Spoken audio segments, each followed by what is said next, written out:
Hello, chess friends, and welcome to Jozarov chess channel, and welcome back to our Queen's Gambit decline studies. So in these studies, we have seen some great openings and great defenses after the first moves d4, d5, and c4. And today we're continuing with our Queen's Gambit decline studies with one of the best methods I think that you can play against d4. Today I wanted to introduce to the powerful Cambridge Springs defense here from Black's perspective. And I think the Cambridge Springs defense can be really your lifetime opening repertoire if you're bothered, if you really have problems, if you have trouble to find yourselves a decent opening against d4. I think the Cambridge Springs defense is perfectly fine. You have, I think, cool ideas how to simplify the game, and you have really good attacking chances. You have really sometimes a beautiful attacking flow. You have really also cool tactical ideas. You have beautiful opening traps that we'll discuss also in this video, so be prepared. This can be maybe your lifetime opening repertoire. So let's see now what is the Cambridge Springs defense and how we should play this opening from Black's perspective. So the first move is of course the move d4. Our response is now the move d5, and now after move c4 we are declining the Queen's Gambit. We're playing now the Queen's Gambit decline with the move e6. And okay, white continues now with the move knight to c3. We're playing knight to f6 after move knight to f3. My recommendation here, be careful what you're doing. My recommendation is to play a very important move order now. Now we're playing first the move knight to d7, which becomes now the so-called Barman variation. And I'm recommending this Barman variation because it delays the bishop's move. We're not playing a bishop move. We're not playing also pawn move with c6 or c5 something. So we are delaying. We're waiting now white to do a move. So white has to show basically his cards now. White has to make a direction. And we have discussed so far in our series the exchange variation after move c takes d5, e takes d5, and bishop to f4, which is now the so-called same-ish variation. If you are bothered by this opening line, we have already discussed the same-ish variation from Black's perspective, so you can also check it out in our playlist of the Queen's Gambit decline. So as I said, we'll not discuss this particular line further in this video. We'll not also discuss this bishop to g5 method because it becomes now the so-called positional line with queen to c2, e3, bishop to d3, and similar stuff. So we have also discussed these particular lines in our analysis so far. My recommendation, if you're getting pinned with the move bishop to g5, then you go bishop to e7, c6, h6, rook, kingside castling, rook to e8. We can even go into these methods that we have discussed with b5, a5, and similar stuff. You have also this liberating line with the move knight to e4. So as I said, also we have discussed this particular lines in our series of the Queen's Gambit decline. So this is not the story that we're talking about today. Today, after move knight to d7, which becomes now the Barman variation, now we're discussing this aggressive bishop to g5 move. And my recommendation is now to go into this Smyslov structure with the move c6, so you can get this Cambridge Springs defense also from the Smyslov structure. But now it becomes very a powerful method because, as I said, we have delayed the bishop's move. We have delayed the pawn moves here on the queen side. Now our main goal is to play knight to e4, bishop to b4, queen to a5. So we are continuing the pressure around the square c3 because the bishop played aggressively now with the move bishop to g5, but has also left the defense of the queen side a little bit. So now it's now our chance. We want to attack now simply the queen side. And the cool idea about this Barman setup that we have discussed with the early knight to d7 move is that we have opportunities to play queen to a5. We have opportunities to get the queen out without being threatened to maybe get this exchange on f6, because if that happens, if bishop to f6 happens, then we can recapture with the knight. So if the knight wouldn't be on d7, if we play too early queen to a5, then probably white would pick up the knight on f6, and then you have to take out the knight with this pawn. You have a double pawn structure, you have a messed up pawn structure, and then of course you have some structural weaknesses, and a powerful opponent will of course punish you with some positional play. He'll find, I think, opportunities how to play against your messed up pawn structure. So that's why this move knight to d7 allows us now to play freely with the queen. We can get the queen on a5, and now in the continuation, white continues with the normal e3 move, is waiting maybe you to pick up the pawn on c4. If that happens, then he gets with the bishop out early. He gets with the bishop on c4 in a beautiful active way. But now comes the Cambridge Springs defense move, which is now the move queen to a5. And this is a beautiful method because, first of all, what we have to notice here is that the queen is lined up on the 5th rank also with the bishop. So if something gets cleared, if the knight maybe moves, then we have always this tactical threat, d takes e4 and picking up the bishop on g5. Basically, what this Cambridge Springs defense is doing, it forces basically the exchange variation with the move c takes d5. In my opinion, white has to play c takes d5. That's the only good move, I think, here for white. Every other move leads into complications for white. I think black could have really a solid game. Black could have a powerful game. And that's, I think, the beauty about the Cambridge Springs defense. It forces the trades of the pawns in the center of the board. And now our knight is coming in a beautiful, active way on d5. Hits the knight on c3, and we have still opportunities to go bishop to b4. We have then afterwards ideas of knight to b6, knight to f6, whatever you want to play, but I think you have an attacking flow. So from this point on, let's go back. After a move queen to a5, what your opponent could do, let's see now possible continuations if he doesn't play c takes d5. Let's see now this method, knight to d2. In the beginning, it seems reasonable because it gives, of course, white here the opportunity to attack the queen with the move knight to b3. It creates really some great attacking chances on the queen side. It creates also good defensive chances for white on the queen side. But the downside about this move knight to d2 is actually that, as we said, the bishop is lined up with the queen on the 5th rank, and now the knight has left the defense of the bishop, and so now the best line actually here for black is to pick up the pawn on d takes c4, hitting now the bishop, and from this point on I think black has an equal game, because what white can do is of course to retreat with the bishop or to h4 or bishop to f4, but this is not good because you lost at a very important tempo now in the game, and now black continues with b5, will eventually play a6, bishop to b7, c5, b4, bishop to b4. Every move I think now for black is good. From this point on, black is taking over. Black should be much better. So that's why this move d takes c4 actually forces the move bishop to f6.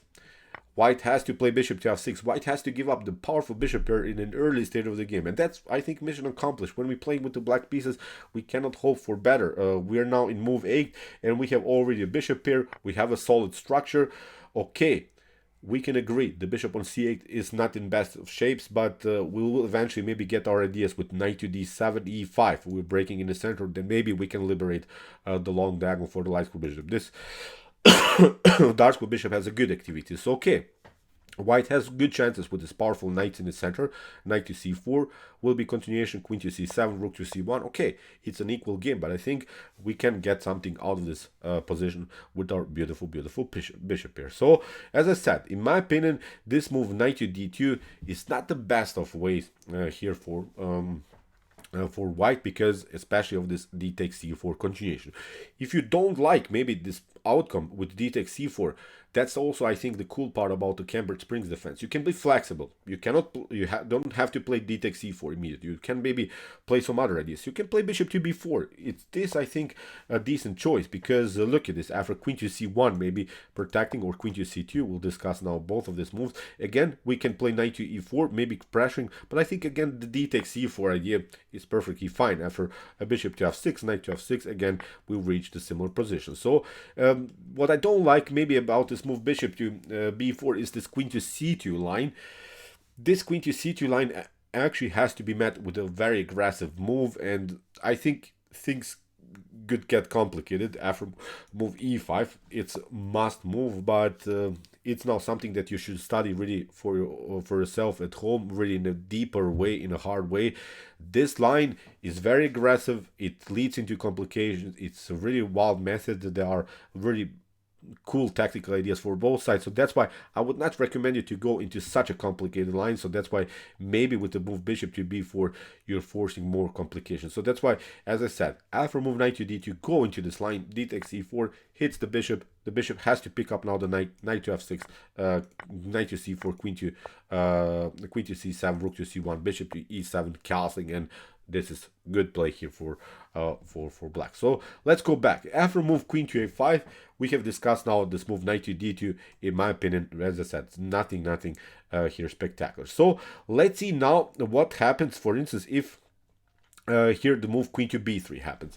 If queen to b3 happens, this is, in my opinion, again not good here for white. White can maybe connect the queen to the knight, and is protecting maybe the knight on c3 in a good way. Of course, if we are continuing the pressure with bishop to b4, knight to e4, then of course here the rook will come into the game with rook to c1. So with this queen to b3 method, white is trying to get some kind of compact position around the square c3. But actually, this should not bother us now from black's perspective. We're playing, again, this aggressive move, knight to e4.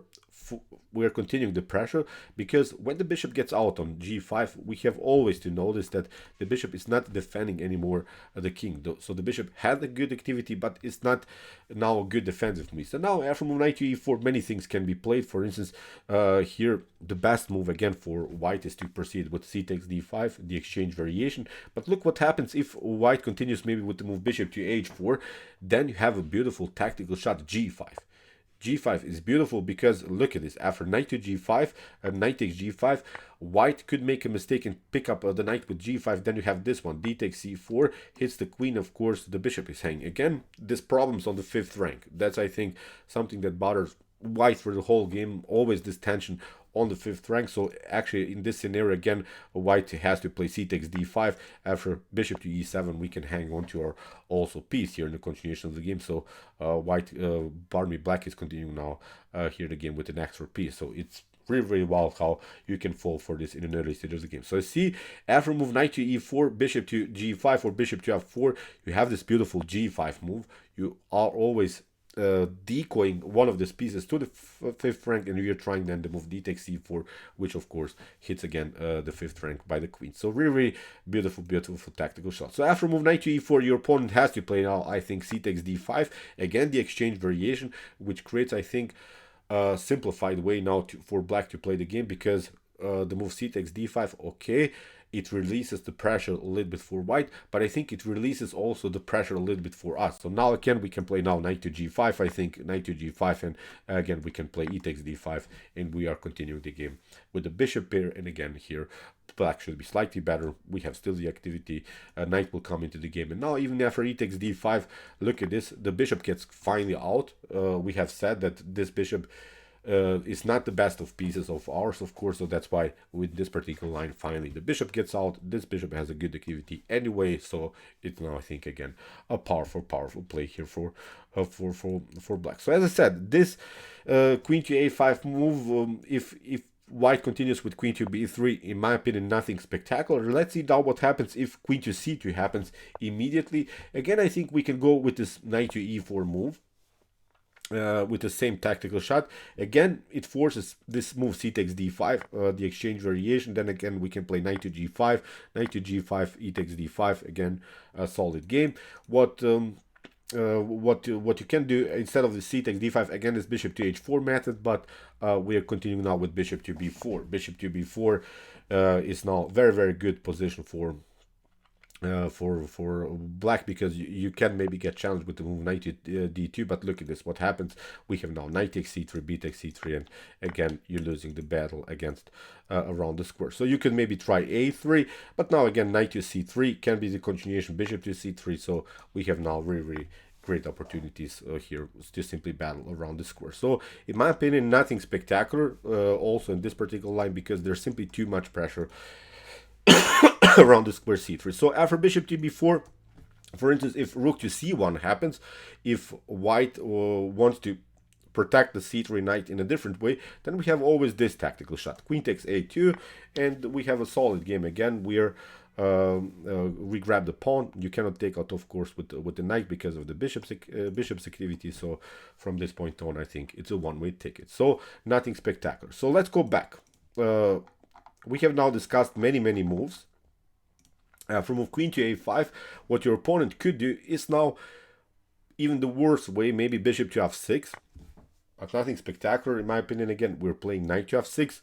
If a3 happens now, if he tries maybe to not allow here to move bishop to b4, then we are continuing again with this idea knight to e4. Your opponent could play maybe the move rook to c1, but look at this, what happens now after knight to c3 and rook to c3. We have this tactical shot, bishop to a3. You cannot even pick up the bishop with the pawn because you lose the rook. You cannot take with the rook because of the beautiful queen activity. So see, even in this scenario, this is not working. So here after move knight to c3, if b takes c3 happens, then we have, of course, the opportunity here to pick up the pawn with the bishop or maybe with the queen. The best method is actually here to play queen to d2. Now for for white. But now we continue with bishop to e7, again rook to c3, and again with the bishop pair. I think black should have solid game here. We can kingside Carlsen, bishop to f6, maybe later again somehow break the position with the move e5, liberating the long diagonal for the light square bishop, or maybe with some ideas of b6, bishop to a6 are also cool opportunities. But I think we can agree that it's at least an equal game here for black. So let's go back. As we said, many of these moves we have now discussed. You see, none of these moves is really good here for white. So that's why, as I said in the beginning, white needs to go into the exchange variation with the move c takes d5, and that's now the only good move that I think keeps attention now in the game, also for both sides. Here from this point on, we have to say it, white has also good chances, but what you should not do here, in my opinion, you should not take with the pawn. It's one of the rare cases where I recommend you to play the move knight takes d5, and there is a beautiful gameplay by Garry Kasparov against Anatoly Karpov. I think in the database there is where Kasparov destroyed Karpov in this particular line. So after move knight to d5, notice that we have again this beautiful tension around the square c3, and the white needs now to make a reaction. There are many things that can be done. For instance, the normal way is of course to play rook to c1, but now we go with h6, we're kicking away the bishop has to step back, and now we can again go with bishop to b4 and similar stuff. I think again you have an attacking flow, you have a solid game. In the later stage we can even break the position with the move c5. So from this point on, I think again it's time to really study for yourself at home this position. Where are good opportunities, where are bad opportunities? So powerful play here for blacks for sure. So after move queen to d2, what you can do, that's one of the most important lines. Oh, you can play here a very tricky move, knight to f6. Knight to f6 is very tricky because many times white is trying to get this idea, the e4, to break and enter with in the center of the board, is trying to get this powerful central control. But of course you have this one, knight takes c3. After b takes c3, we have this one, knight to e4, and again we grab the pawn. So you see, this is not working. So after move queen to d2, we can also play some ideas of knight from d to b6 here, which is also I think a good method. There are not many things that can be done. Maybe you can try rook to c1, and now in the continuation we can play knight takes c3. After b takes c3, now knight to d5, again hitting here the knight, the pawn on c3. And I found a beautiful trap in the database. After bishop to c4, what you can do actually is to hit the rook here with bishop to a3. This is also something that should be considered, because after bishop to a3, the rook has to stay now on this c file, has to maybe protect here the pawn on c2 with rook to c2. But now comes a beautiful trap that you can play, knight to b4. Knight to b4 is really a dirty move because it actually traps the rook. If you step back with the rook, of course we'll take it.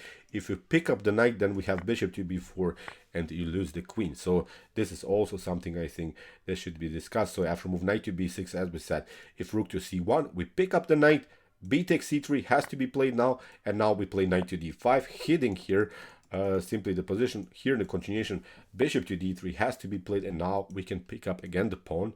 Whatever happens, if rook to c3 happens, we have again the spin, and from this point on, after knight to c3, I think we could have a solid game. Here kingside Carlsen has to be played, and now we go bishop to b4, knight to d5, and this is, in my opinion, again a good position for black. So you see, always the tension around the square c3. So this moves have to be considered, because the move queen to a5 causes really huge tactical problems. So after move c takes d5, my recommendation is, as I said, knight takes d5. After queen to d2, we are playing first this move knight to b6. We're not again playing with our bishop, we're keeping the pressure. Knight to c3, knight to d5, bishop to b4. Many opportunities I think you'll get here, and I think you could have really good chances. You could have really a solid result in your game with the black pieces against d4. So as I said, this is now introduction video of the Cambridge Springs defense. We will discuss many positions now more. We will discuss also a little bit more the game from white's perspective. But I think it's a solid defense. You see many problems here in White's position. You have a solid game. You have at least somewhere to attack your opponent. So in the early stage of the game. So okay, I hope that you enjoyed the study. I really enjoyed this Cambridge Springs defense. Go from the beginning with the so-called Barman variation. My recommendation is, as I said, to to go with the move knight to d7. Now, when your opponent is going into the exchange, as I said, there is this same-ish variation that we have discussed. We have seen also the position line with the move c takes d5, e takes d5, bishop to g5.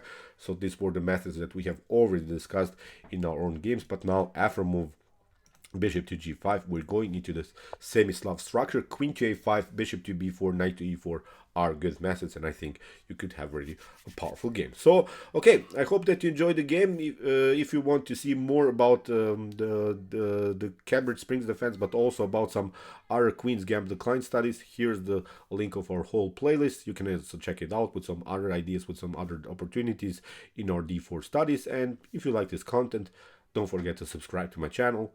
See you soon with some more videos, and what to say. Chess is the best, of course.